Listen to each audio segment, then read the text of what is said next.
Assalamualaikum warahmatullahi wabarakatuh.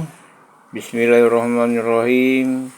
Allahumma sholli ala Sayyidina Muhammad wa ala ali Sayyidina Muhammad.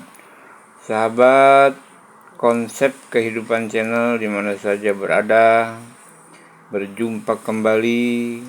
Sehat walafiat kita semua dan selalu dalam lindungan Allah subhanahu wa ta'ala.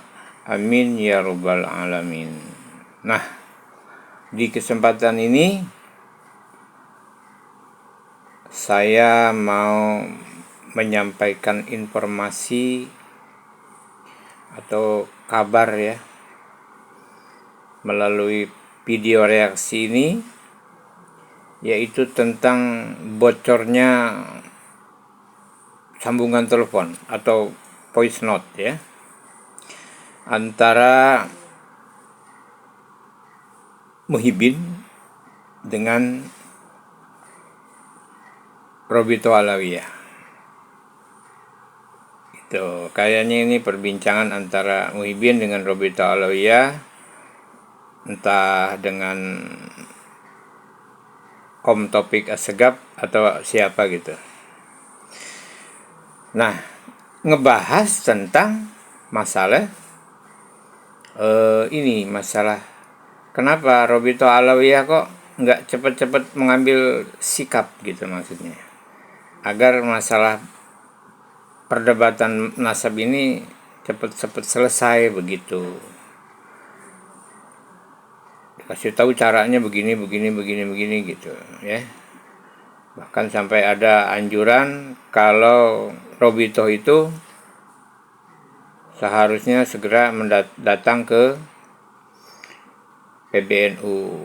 Ini menurut pendapat Muhyiddin ya, yang memberi saran kepada Robito Alawiyah tentang untuk mensikapi masalah perdebatan nasab ini gitu.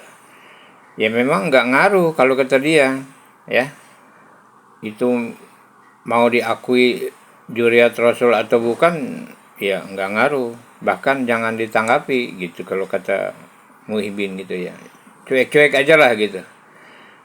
Maksudnya nanti juga hilang sendiri, padahal nggak gitu kan, karena adanya perdebatan atau penelitian nasab pada saat ini itu udah bukan kayak penelitian masalah nasab yang dulu-dulu cuma sekedar lu keturunan Nabi apa bukan gitu.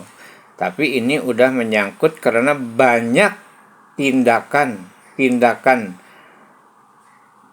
rasis dan sosial di luar ketentuan akidah Islam, di luar ketentuan pedoman Al-Quran dan hadis. Bahkan sebaliknya, mereka sudah berani memutarbalikan atau menyalahgunakan tafsir Al-Quran juga arti-arti hadis, menyimpangkan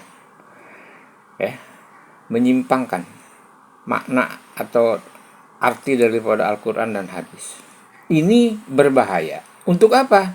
Untuk membodohi dan menyesatkan anak bangsa. Kenapa? Karena kita berpendapat besar atau kita punya pemikiran besar dan bahkan kita berpandangan luas dan besar bahwa para Ba'alawi ini punya niat ingin menjajah atau melanjutkan penjajahan Belanda di Indonesia dengan tujuan menguasai Indonesia. Kenapa demikian?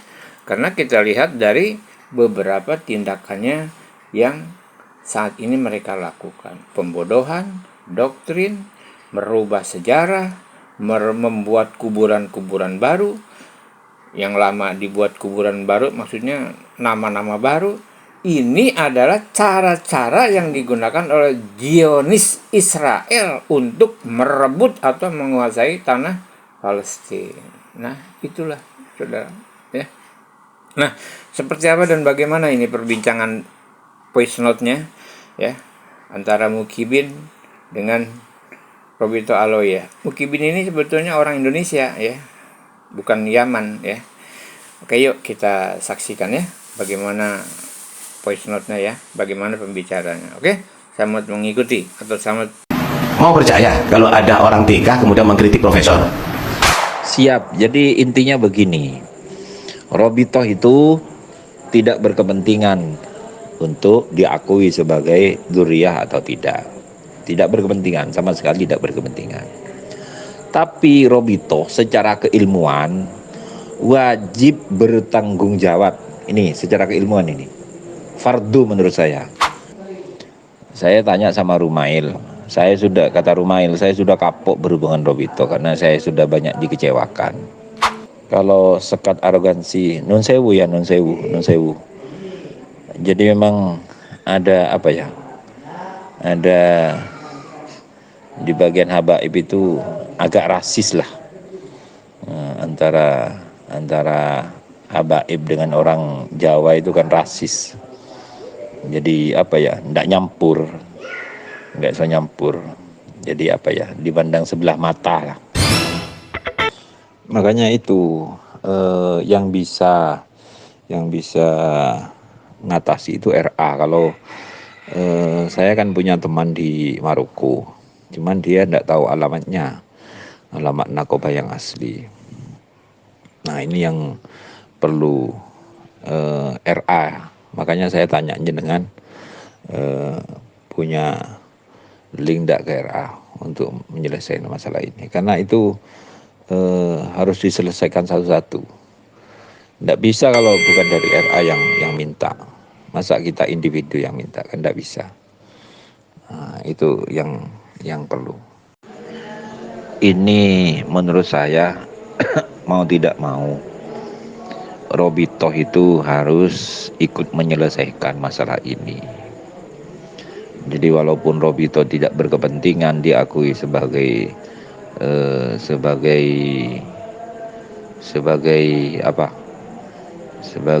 keturunan Rasulullah atau tidak, Habab itu kan tidak berkepentingan. Tapi Robitoh itu menurut saya untuk ikut andil menyelesaikan kegaduhan ini, apa yang bisa dikerjakan Robitoh itu dikerjakan, menurut saya begitu. Di antaranya Robitoh berkirim surat ke Nakoba Ashraf di Maroko, karena banyak yang beredar itu kan syahadah dari Maroko. Itu minta surat resmi dari Nakobah yang resmi bahwa syahadah yang beredar itu palsu. Itu yang wajib, dan yang bisa hanya Robitoh begitu. Tapi kalau Robitoh tidak bergerak, ya tidak mari-mari begitu. Jadi Robitoh memang tidak berkepentingan, tapi Robitoh wajib ikut andil untuk ikut memadamkan begitu. Itu saran saya begitu. Siap. Jadi intinya begini, Robitoh itu tidak berkepentingan untuk diakui sebagai dzurriyyah atau tidak. Tidak berkepentingan, sama sekali tidak berkepentingan. Tapi Robitoh secara keilmuan wajib bertanggung jawab. Ini secara keilmuan ini. Fardu menurut saya. Fardu ain untuk menyelamatkan umatnya Rasulullah agar tidak tersesat, agar tidak terpengaruh kepada propaganda imat. Itu wajib, itu fardu ain menurut saya.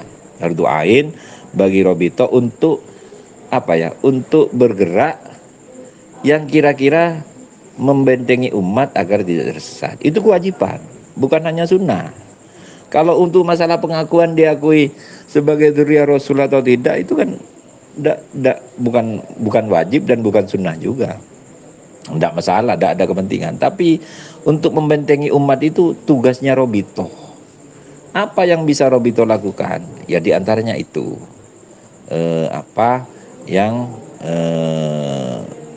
kepalsuan yang syahadah yang beredar itu bisa diredam, satu. Yang kedua, klaim-klaimnya Kiai Imad itu yang mampu Robitoh jawab, dijawab begitu. Insya Allah Khalsitokiri saya ke Pasuruan. Saya ke Pasuruan nanti Coba tak lihat jadwal, mungkin sekitar 3 hari atau 4 hari lagi. Jadi ini nuwun sewu, biar di medsos itu kan sampean tahu sendiri. Ini yang ribut ke orang-orang NU semua gitu. Robitohnya adem ayem, kan ndak enak toh. Yang berkepentingan sebetulnya kan Robitoh, masa kita yang ribut gitu. Jadi kalau menurut saya ya banyak sih yang bisa dilakukan. Di antaranya Robito itu datang ke PBNU, itu begitu. Bukan untuk minta dukungan, bukan, tapi ini kewajiban ilmiah. Robito sebagai, kalau memang Robito itu dia punya punya beban moral untuk dakwah menyelamatkan umatnya Kanjeng Nabi, ya Robito datang ke PBNU membicarakan masalah ini, apa yang bisa dilakukan oleh Robito, apa yang bisa dilakukan bersama, itu begitu. Nah, selama ini kan Robito kan tidak datang ke PBNU, kayaknya begitu. Akhirnya banyak PCNU yang membuat edaran dilarang mengundang habaib. Itu karena memang tidak ada hubungan dengan Robito begitu. Kalau menurut saya pribadi. Jadi Robito itu datang ke PBNU begitu. Jadi untuk ikut meredam suasana. Kalau PBNU bergerak sendirian, bergerak sendiri-sendiri, Robito bergerak sendiri, PBNU bergerak sendiri tanpa koordinasi, itu kontraproduktif menurut saya. Jadi tidak terstruktur begitu loh. Dan lagi kalau menurut saya PBNU tidak akan mungkin bergerak itu menyelesaikan masalah ini. Kalau zon saya, entah, semoga saya salah. Kenapa kok PBNU tidak secara resmi tidak akan bergerak? Karena ada faktor kepentingan juga di situ. Jadi PBNU itu berusaha menahan memberi pelajaran kepada para habaib yang selama ini berlaku tidak pantas lah menurut saya. Dakwahnya itu tidak bil hikmah. Ada kan habaib yang seperti itu. Jadi adanya kasus Simat ini kalau menurut saya sedikit banyak dibiarkan biar untuk pelajaran untuk para habaib. Begitu kalau zon saya begitu, semoga saya salah. Jadi PBNU tidak berkepentingan untuk menghentikan ini. Jadi ini mau lanjut atau tidak, PBNU tidak berkepentingan. Nah, itu begitu. Kalau menurut saya begitu. Makanya saran saya Robitoh itu, ya semoga saya juga salah. Robitoh juga harus jemput bola untuk kerjasama dengan Sawan PBNU untuk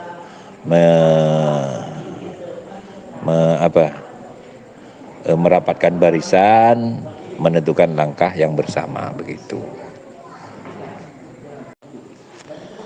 Jadi sebetulnya banyak yang perlu perlu duduk bareng lah,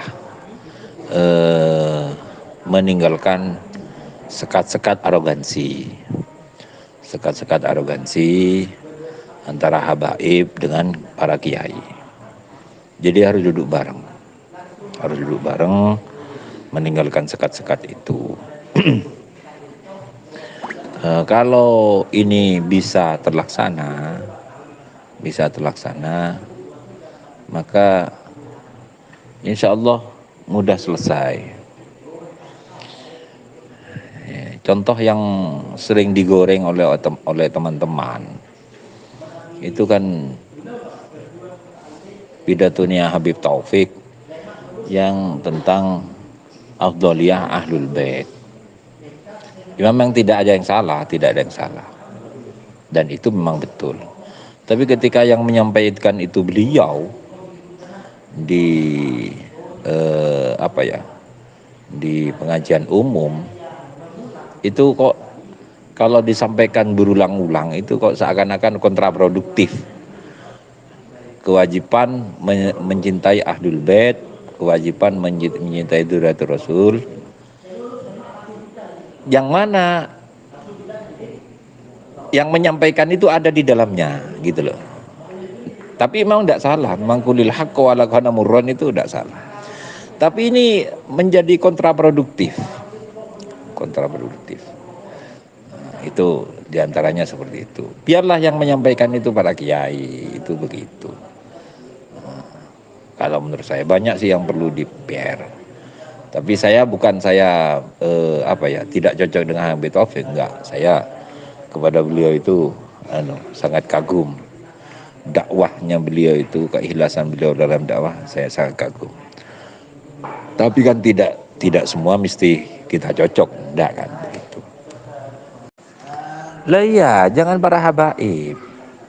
Wes urusane awak-awakan niku saya nyampeno gitu loh.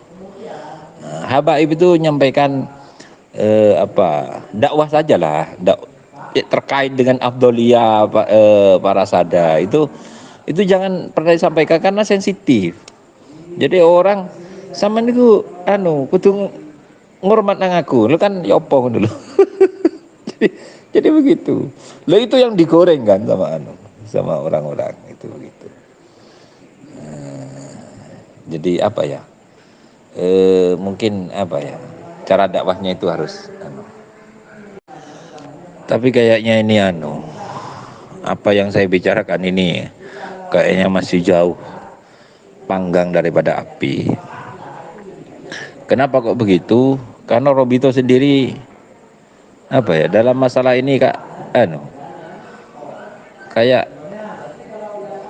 ya tidak tahu sih, semoga saya salah paham, kayak tidak ada gerakan apa-apa begitu.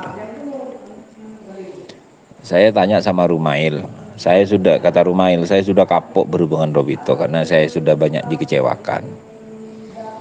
Termasuk usulan saya Robito berkirim surat ke Nakoba Ashraf itu, ternyata Rumail sudah meminta lebih dulu.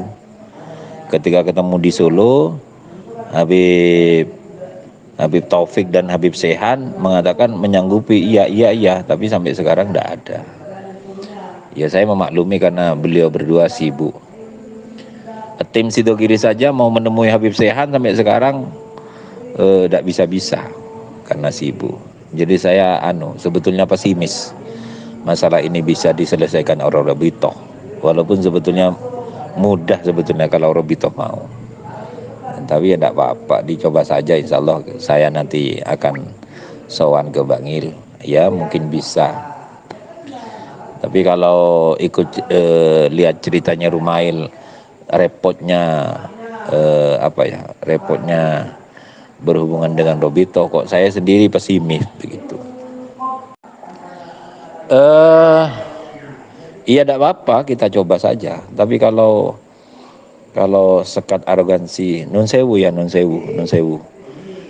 Jadi memang ada ada di bagian habaib itu agak rasis lah, antara habaib dengan orang Jawa itu kan rasis. Jadi ndak bisa nyampur. Jadi dipandang sebelah mata lah. Nah, kalau arogansi seperti itu masih ada, ya tidak bisa. Dan saya usahakan full 100% kita yang butuh mereka begitu. Bukan mereka butuh kita. Ya tidak bisa seperti itu. Jadi ayolah, kalau memang RA itu memang betul-betul ngeman kepada Indonesia, ya bergerak begitu. Jadi kalau RA tidak bergerak, ya seakan-akan betul kalau ada orang mengatakan imigran nyaman. Tidak peduli kepada negaranya. Seakan-akan betul begitu. Oke, baiklah sahabat. konsep kehidupan channel yang masih bersama dan setia ya. Seperti itulah tadi pembicaraannya ya, voice note-nya antara Muhibin dengan Robitoh ya. Yang mana saran-saran ini disampaikan oleh Muhibin kepada Robitoh agar berbuat sesuatu lah gitu ya. Agar masalah nasab ini selesai ya.